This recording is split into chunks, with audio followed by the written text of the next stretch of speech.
Good morning. Friday morning here. Feeling good.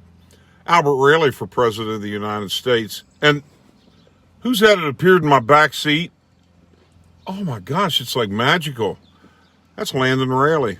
It's my grandson. Number 9. And when you get so many of them, it's hard to sort of like remember the number. But anyway, just before we came on, he was doing what every other fine, upstanding, patriotic, healthy, normal American youth would be doing. He was playing on his electronics. Well, the education's a little different today than it was back when we were growing up, but they just learned it in a different way. All you wonderful people, I got something to mention to you right away that's kind of near and dear to me, and that is Truxell Warnick is watching.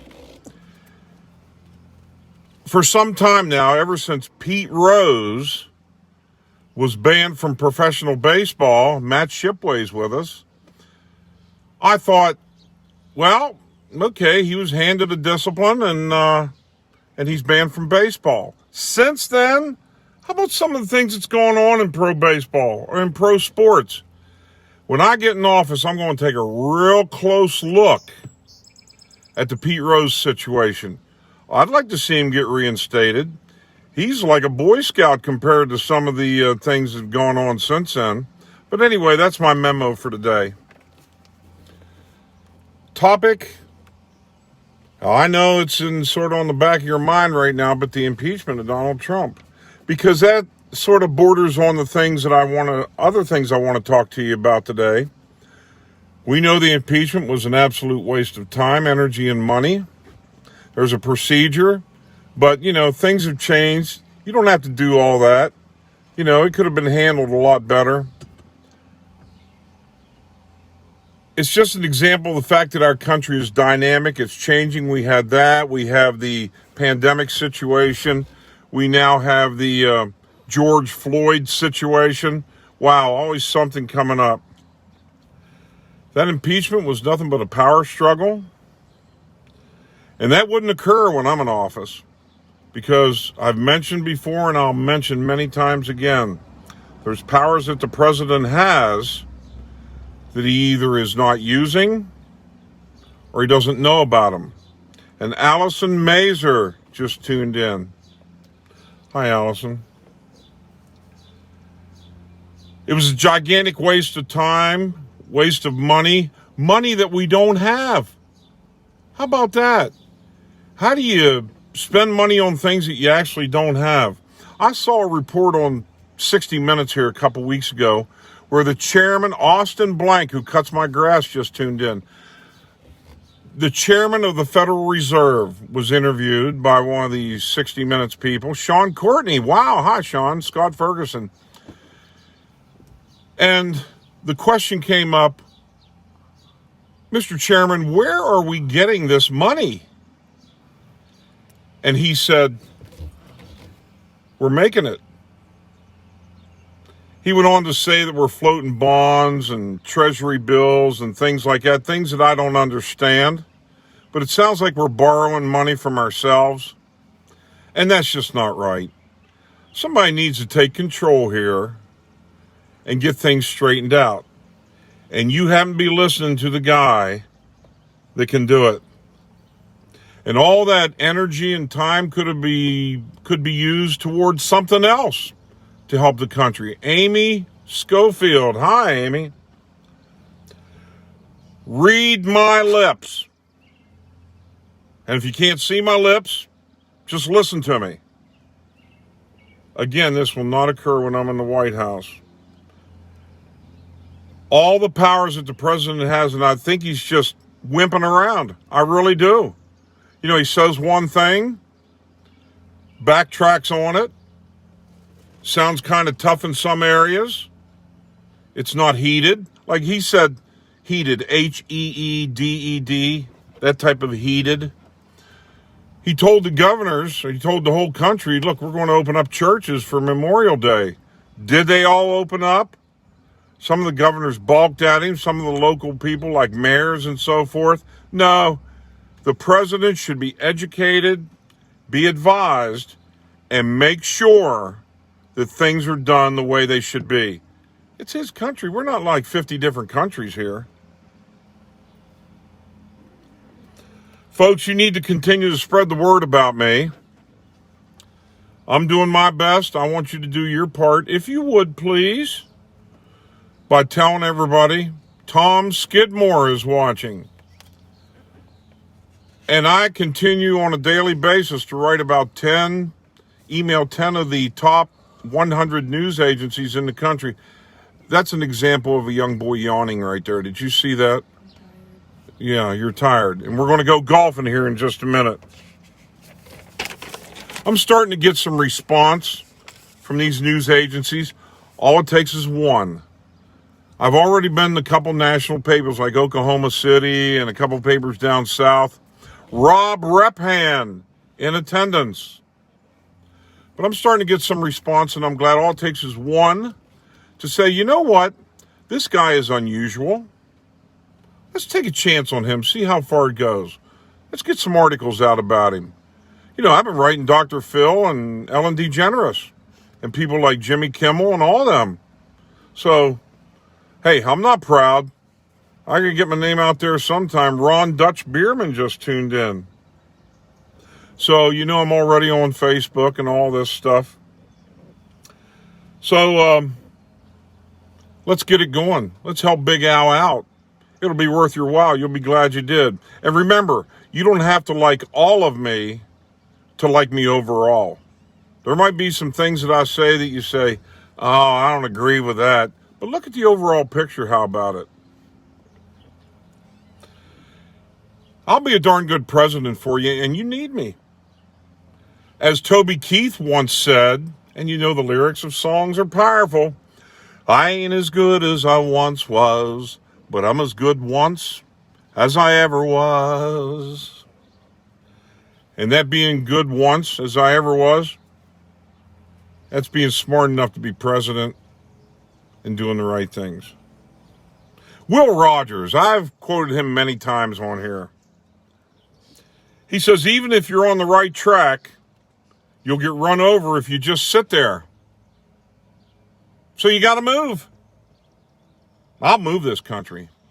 Well, I'll tell you what, you've never seen anything like what I can do for this country. Here's some questions.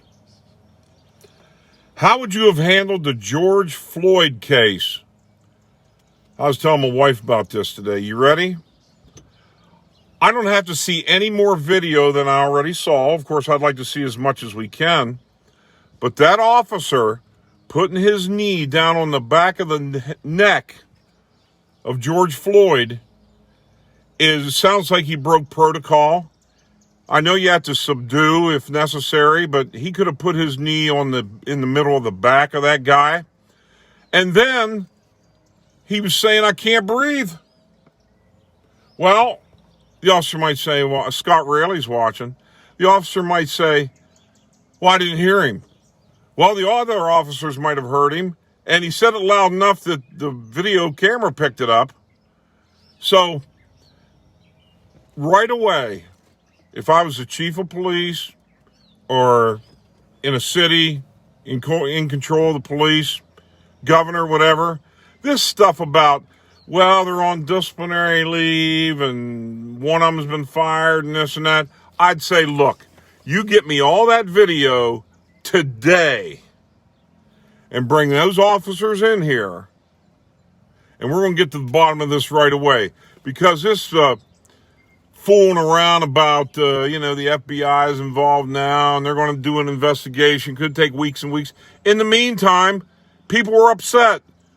Cities are getting burned.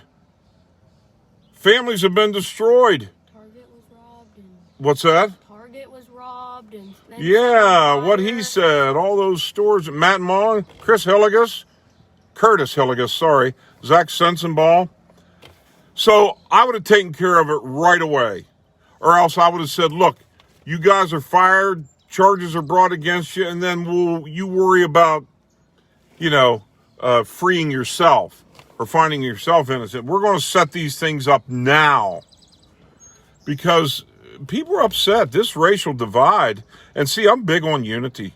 I want to bring everybody together. I want to bring the whole country together. And stuff like this, and the girl in the park the other day that was walking her dog and she let him loose, and some African-American guy was bird watching. He said, "Ma'am, could you put your dog on a leash?" Very legitimate question. And then she started calling the police like she's being assaulted or something. Baloney. People just have to use some common sense, which Dr. Phil says isn't common anymore. And just be smart, be calm. Charlie Grove. There's a coach right there for you, Landon. He tuned in. Is the country opening too soon? Well, there has to be some method, and I think it ought to be a little bit at a time. I think criteria should be met. I don't think the governors of each state should just do it the way they want to. Steve and Stephanie Boggs, hi. And especially, you wouldn't want to open the country up like some others, open some states up like some others, if the rate is increasing. That just doesn't seem sane. But anyway, here was a question out of left field. Should transgender troops be allowed to serve in the military? Yeah, I think everybody should. You know, they should go by the rules. If there's some small accommodations that need to be met, like, you know, a transgender person needing to use a certain bathroom, well, they can use that bathroom, just lock the door. You know, there's things that you can always get around. And some people just don't think. Here's some personal questions that people have been asking me. Can you believe that? Trying to get personal with me? Well, it's okay. Brian Callis is watching. Are you a good singer? Somebody wants to know. Well, let me tell you this. Unforgettable. That's what you are. I love to sing. I'll never be real good at it. Roy Weaver, hi. But, yeah, I can carry a tune. That's at least more than a lot of people can. Are you a good public speaker? Well, there's been times when I got up in front of people and, I just fumbled all over my words. But if I know my subject matter, and with the personality I have, even if I do mess up, I just get right back on track, or I make something humorous to try to fill it in. So, yeah, I like public speaking. I'm actually doing it now. Have you ever been canoeing or kayaking? Well, okay, this young man raised his hand because he does it. I did it Monday. Monday, like 4 days ago, Monday. Jared Lease, Ruben's son. Do you know Ruben and Jared? No. Well, I've been boating. I've had to use paddles. I've never been in a canoe. Boy, my body weight has kept me from doing a lot of things. I mean, all you have to do is just lean a little bit too much and whoop, just like that, whoop. Kayaking. Landon, what do you have to do? You have to put your legs clear up in there and stuff? Well, it depends on what boat you get. If you get a kayak, if you get like the sit in, you can put your feet under it. And then there's like feet rest. But if you get like the sit on top, there's like no feet rest or anything. You just sit on top of it. Quite frankly, guys, I couldn't fit in one. Sydney Schrock, that young lady right there cuts some good hair. I'd be interested to know, Sydney, when you guys started back up, or have you? But anyway, just a couple personal questions there. And you know what? Big Al is an open book. I am so common sense. I am so wanting to help people. And I don't think you need to be rich or be in politics or any of that stuff to run this country. And you watch. I hope I make those other candidates sweat. And I'm right now finishing up being registered in all the states. And those states that don't take write-in candidates, I'm writing a letter to the governor saying, I think you should have write-in candidates in your state. And if you don't change that by the time this November 3rd comes around, the election, I'm going to have people send my name to your office that want me to be in. Sydney Schrock says, hey, Mr. Raley, we haven't opened up yet since we're in the mall. Yeah, that's right, Sydney. Thank goodness I did get my hair cut the other day by Walter Engel, the meat cutter. When I was growing up, that was a joke where this guy cut me down there. When somebody hacked your hair up, they said, oh, who? Walter Engel did it?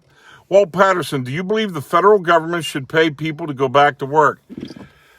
Walt, I don't know exactly what you're asking, but pay them to go back? Boy, out there's a lot of controversy about people being off and getting paid, as opposed to people working and not getting that same amount of extra money.